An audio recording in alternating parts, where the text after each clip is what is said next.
სამედიცინო მომსახურების ბაზრის მონიტორინგზე ვისაუბრებთ და ჩვენი სტუმარია გიორგი ქედელიძე, კონკურენციისა და მომხმარებლების დაცვის სააგენტოს სტრატეგიული ბაზრების მონიტორინგის დეპარტამენტის უფროსი. მოგესალმებით ბატონო გიორგი, მადლობა გიხდით გადაცემაში მონაწილეობისთვის.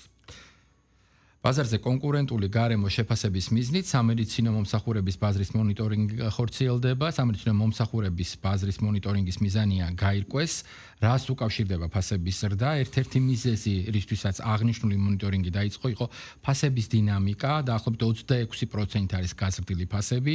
ეს ეხება როგორც კონსულტაციებს, ისე სხვადასხვა სამედიცინო სერვისებს.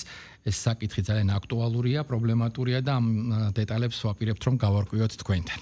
უპირველესად მოდით ვისაუბროთ რატომ იზრდება სამედიცინო მომსახურების ფასები. ალბათ ეს არის მთავარი შეკითხვა, რომელიც ამ წუთას შეიძლება მოქალაქეს გაუჩნდეს. მოგესალმებით, მადლობა მოწვევისთვის, მივესალმებ მსმენელს. ნამდვილად ძალიან მნიშვნელოვან და სტრატეგიული მნიშვნელობის მქონე თემასაც კი ასე ვიტყოდი შევეხეთ ჩვენ.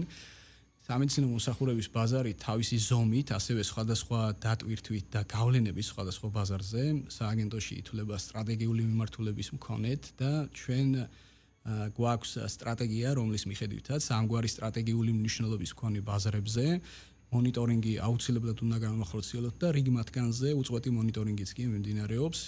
ერთ-ერთი აღმოჩნდა სამედიცინო მომსახურების ბაზარი ისევ და ისევ მრავალი ფაქტორის გამო. როგორც სწორად აღნიშნეთ, ბოლო პერიოდში სტატისტიკის ეროვნული სამსახურის მიერ გამოქვეყნებული ანგარიშის მიხედვით ფასები სამედიცინო მომსახურებაზე შეწონილად გაზრდილი არის 26%-ით და როდესაც ჩვენ შეწონილ მაჩვენებელზე ვსაუბრობთ, ეს ნიშნავს იმას, რომ რაღაც ტიპის მომსახურებებზე ფასები გაცილებით უფრო მეტად არის გაზრდილი, რამაც საბოლოო ჯამში 26%-იანი საშუალოს დამოგვცა. სავამისად, ისევ და ისევ ბაზრის სტრატეგიულ მნიშვნელობასთან ერთად, სწორედ ეს ფაქტორი გახდა მოტივაცია იმისა, რომ ჩვენ ამ ბაზარზე დაგვეწყო მონიტორინგი. პირველ რიგში ხაზი მინდა გავუსვა თვითონ, რას გულისხმობს მონიტორინგის პროცესი. მონიტორინგის პროცესში ამ ეტაპზე არ ხდება კანონდარღვევის ძებნა, ასე ვთქვათ.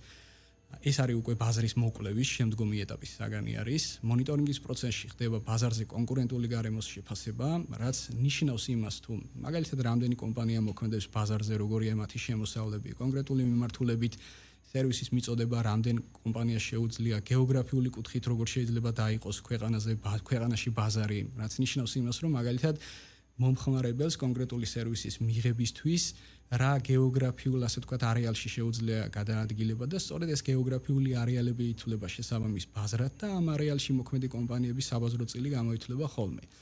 და ერთ-ერთი მთავარი საკითხი, ასე ვთქვათ, ფასების დის ფაქტის შეფასებაც. ოღონდ ეს შეფასება შემოიფარგლება იმითი, რომ დადგინდება რამდენად არსებობდა ფასის დის ობიექტური გარემოებები ბაზარზე და თუ გაჩნდა კონკრეტული კითხვითი ნიშნები, რომ ფასების და განპირობებული იყო გარკვეული არასაბაზრო ქმედებებით, შესაძლოა განპირობებული იყო, შემდგომში უკვე სააგენტო დაიწყებს ბაზრის მოკვლევას კონკრეტული კომპანიების მიმართ, კონკრეტული ფაქტების კანონმდებლობასთან თავსებადობის შესწავლის ნაწილში. სამომისად, ეს არის საკმაოდ კომპლექსური პროცესი და ჩვენ მხოლოდ პირველ ეტაპზე ვართ ამ ეტაპზე, თუმცა ერთ-ერთი პრიორიტეტული მიმართულება არის სააგენტოში და მაქსიმალურად მოკლე ვადაში შევეცდებით რომ წარმოვადგინოთ. როდესაც ბაზრის მონიტორინგს ვაკეთებთ, თავისთავად გარკვეული ტენდენციები ხდება სახეზე. ამ შემთხვევაში ერთ-ერთი მნიშვნელოვანი ფაქტორი, ვფიქრობ, ზუსტად ეს 26%-იანი გაზრდილი ფასებია, რაც როგორც შედეგი დგას. რა განაპირობებს ზოგადად ფასის ზრდას? კიდევ ერთხელ რო ავხსნათ. ეს არის გარკვეული ტენდენცია, რომელიც შეიძლება ჰქონდეს ბაზარს, მაგალითად მოთხოვნა მიწოდების საკითხი, თუ თქვათ რაღაცა თავად სპეციფიკის გათვალისწინებით კიდე რაიმე დამატებითი კომპონენტი შეიძლება იყოს, რასაც ხაზი გაუსვათ. ასევე ხშირად გვესმის ხოლმე ერთგვარი შეთანხმებული მოქმედება პროვაიდერებსა და თქვათ დისტრიბუტორებს შორის, ბაზარზე მოქმედ მოთამაშეებს შორის. რა თქვათ ტენდენციები დაინახეთ, როდესაც ეს მონიტორინგი ჩატარდა? ამ ეტაპზე ეს საკითხი არის შესწავლის ფარგლებში, თუმცა ზოგადად კანონმდებლობის მიხედვით ბაზარზე ფასები და ფასებთან დაკავშირებით კომპანიების მიღებული გადაწყვეტილებები ან მისაღები გადაწყვეტილებებიც კი შეიძლება ორი მიმართულებით იყოს კანონთან წინააღმდეგობაში. ერთ-ერთი ეს არის სწორედ როგორც აღნიშნეთ შეთანხმებული ქმედება, როდესაც ორი ან რამდენიმე კომპანია თანხმდება ფასების დაზე, ან თუნდაც მის მაღალნიშნულზე შენარჩუნებაზე უცვლელად. და ამ შემთხვევაში ეს არის ჩვენი კანონის დარღვევა, რომელიც საკმაოდ მკაცრ სანქციებს ითვალისწინებს და რისი მაგალითიც წარსულში სხვა ბაზრებზე არაერთხელ გქონია და შემდეგი საკითხი ეს არის, როდესაც ერთი ან რამდენიმე კომპანია ფლობს მომეტებულ საბაზრო ძალაუფლებას ბაზარზე და ამგვარ კომპანიას ან კომპანიებს არ ჭირდებათ სხვებთან ფასების შეთანხმება, მათ დამოუკიდებლად შესწევთ იმის ძალაუფლება, რომ ფასები გაზარდონ კონკრეტულ მომსახურებაზე, მათ შორის 26-ით და უფრო მეტი პროცენტითაც და ამავდროულად არ დაკარგონ მათ რეალიზებული მომსახურების მოცულობაც. შესაბამისად, ნებისმიერ მათგან შესაძლებელია კონდეს ბაზარზე ადგილი, თუმცა რა თქმა უნდა ჩვენ არ უნდა გამოურიცხოთ ფასების ობიექტური ზრდის შესაძლებლობაც, როდესაც ბაზარზე დავუშვათ გაიზარდა ისეთი ასე ვთქვათ გარემოებები ან ისეთი ფაქტორების და მოხდა, რასაც პირდაპირი ან არაპირდაპირი გავლენა აქვს კონკრეტული სამედიცინო მომსახურების მიწოდებაზე.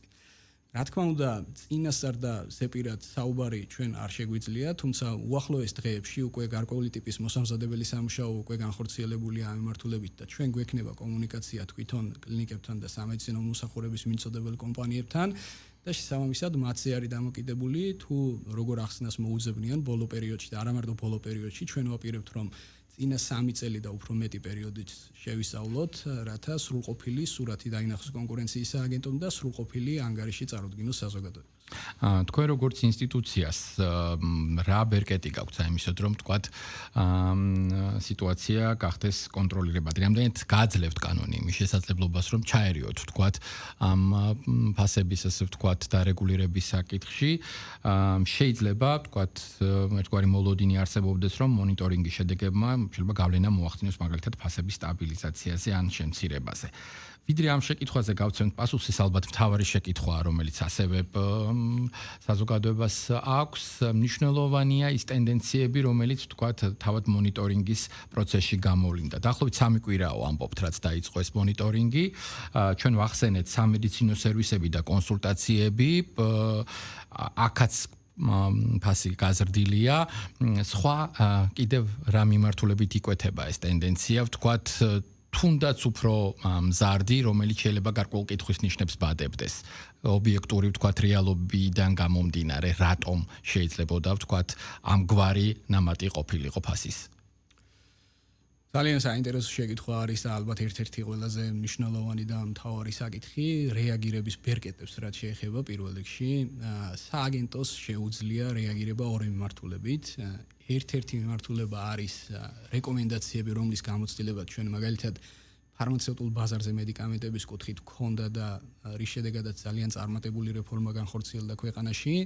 რეკომენდაციები რომ გაიცეს ფასების კუთხით, მისი შესაძლო რეგულირების ან ბაზარზე რაიმე ისეთი გარემოებების შეცვლით, რაც მაგალითად კონკურენტულ გარემოს კიდევ უფრო მეტად გააუმჯობესებს და პრევენციას გაუკეთებს ფასების ამგვარს და ამისთვის უნდა არსებობდეს მყარი საფუძველი, რა თქმა უნდა, რაც მონიტორინგმა უნდა აჩვენოს. და მეორე მხრივ ხაზი მინდა გავუსვა იმ გარემოებასაც, რომ თვითონ ოდესაც მონიტორინგის პროცესი მიმდინარეობს, პრევენციული ეფექტი ამასაც გააჩნია თავისთავად და ჩვენ ეს ეფექტი სხვა ბაზრებზე უკვე არაერთხელ გვინახავს. თუმცა ისევ და ისევ თუ გამოვლინდა, რომ ფასების ამგვარი ზრდა არ ეყრდნობოდა საბაზრო ფაქტორებს და ის გამოწვეული იყო არასაბაზრო ფაქტორებით, ნებისმიერი იმ მიმართულებით, რომელსაც ფარავს კონკურენციის გაუმდევლობა, ამ შემთხვევაში კონკურენციის გაუმდევლობა შესაბამისი მოკვლევის შედეგად ითვალისწინებს სანქციას და სანქციაც არის მათ შორის პრევენციული ეფექტის მატარებელი. თუმცა მაგალითად სანქცია მომხმარებელი ამ მომსახურების მიმღები, რომელიც დღეს ან ხვალ იქნება სამედიცინო დასახელებაში მისასვლელი, რა თქმა უნდა, მას ავტომატურად ვერ შეუმცირებ ფასებს. მნიშვნელოვანი იქნება, რომ ქმედებითი ნაბიჯების გადაიდგას გამომდინარე იქიდან, რომ ბაზარს და მომხმარებელს მოსახლეობას ჭირდება მყისიერი შედეგები.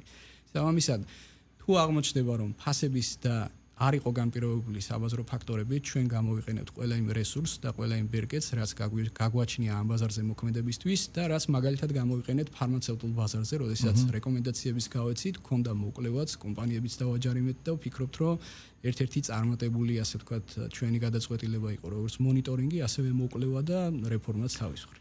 როგორც ჩანს ეს ვთქვათ, სანქცია შეიძლება ჯარიმის სახითაც გამოვლინდეს. კონკურენცისა და მომხმარებლის დაცვის სააგენტომ 4 კომპანია საკმაოდ სოლიდურად დააჯარიმა შეთანხმებულ ქმედებაზე. ეს ეხებოდა ონკოლოგიურ მედიკამენტებს. ამასთან იყო შემთხვევები, როდესაც ლარიანი იმპორტით შემოტანილი მედიკამენტი 30 ლარად იყიდებოდა. ეს ტენდენციებიც იგრძნობოდა. როგორ წარმოგიდგენიათ თქვათ საბოლოო ჯამში, როდესაც სრული სურათი გვექნება, პროცესი დაახლოებით 3 კვირაა დაწყებული, რა შედეგზე შეიძლება გავიდეთ, იმისთვის რომ დაინახოს საზოგადოებამ ეფექტიანობა თავად თქვენი ინსტიტუციის და ამ მონიტორინგის.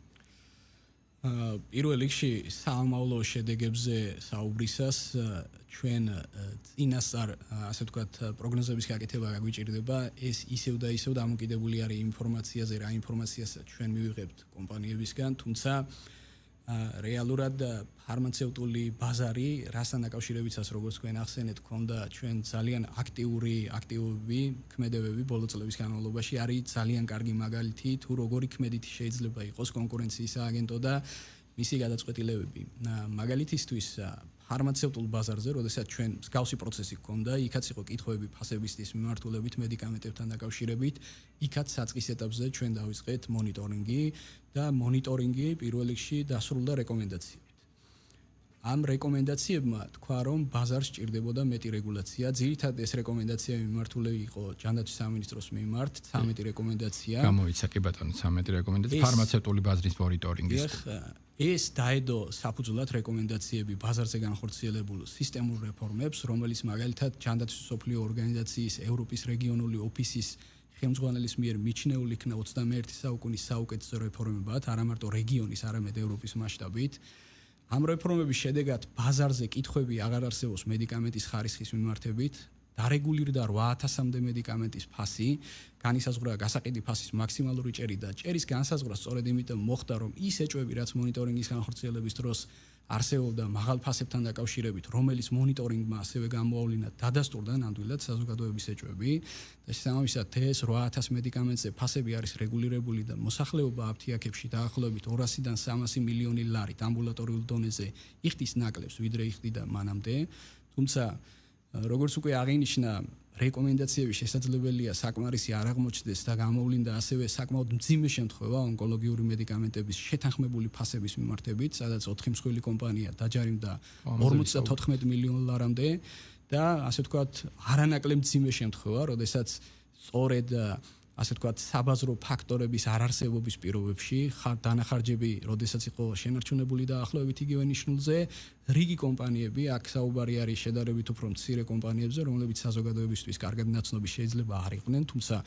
ეს ფაქტები მაინც იყო, რომ ქვეყანაში ერთლარად შემოტანილ მედიკამენტში მომხმარებელი აფთიაქში იხდიდა 30 ლარს და რიგ შემთხვევაში უფრო მეტსაც. ეს ქმედებები მინდა ხაზი გაუსვა, რომ მედიკამენტებზე უშუალოდ მედიკამენტის სტატუსი რასაც აქვს, დღეს აღარ ფიქსირდება, გამომდინარე იქიდან, რომ ერთი მხრივ რეაგირება ჰქონდა კონკურენციის სააგენტოს, ხოლო მეორე მხრივ რეფერენტული ფასები ამოქმედდა, რომელმაც პრაქტიკულად ამგვარი ქმედებები ბაზარზე მოსპო. სამამისად, არსულის მაგალითი რაც ჰქონდა, მომიჯნავე ბაზარზე, ფარმაცევტულ ბაზარზე, შეგვიძლია დაახლოებით განჭვრიტოთ, რა ქმედებები იქნება სააგენტოს მიერ განხორციელებული სამედიცინო მოსახურების ბაზარზე თუ აქაც გამოვლინდა მსგავსი არასაბაზრო ფაქტორებით მიღებული გადაწყვეტილებები. რადგან ფარმაცევტულ ბაზარს შევეხეთ, რომლის მონიტორინგის ფარგლებში 13 რეკომენდაცია გაიცა, საინტერესოა რა რეკომენდაციებია ეს, რომ უთხრათ ჩვენს მსმენელს და მაყურებელს. პირველ რიგში ჩვენ ფარმაცევტულ ბაზარზე ჩვენი პირველი მიგნება იყო რეგულაციების სიმცირე ქვეყანაში. რეგულაცია ხშირ შემთხვევაში ასოცირდება როგორც ასე ვთქვათ, დამატებითი წნეხის და დამატებითი რაღაც შეზღუდვის შეომტანად ბაზარზე, თუმცა ეს ასე არ არის ფარმაცევტულ ბაზარზე.